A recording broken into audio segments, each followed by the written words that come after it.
রমনা কালী মন্দির ভারতীয় উপমহাদেশের সবচেয়ে বিখ্যাত হিন্দু মন্দিরসমূহের মধ্যে অন্যতম ছিল। এটি রমনা কালীবাড়ি নামেও পরিচিত। এটি প্রায় 1000 বছরেরও পুরাতন বলে বিশ্বাস করা হয়, কিন্তু ইংরেজ আমলে এই মন্দিরটি আবার নতুন করে নির্মাণ করা হয়েছিল।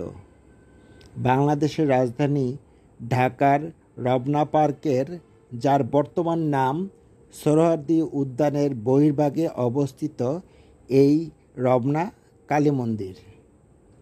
ভারত সরকারের অর্থায়নে বর্তমানে মন্দিরটি পুনর্নির্মিত হয়েছে। মন্দিরের চূড়ার বর্তমান উচ্চতা 97 ফুট।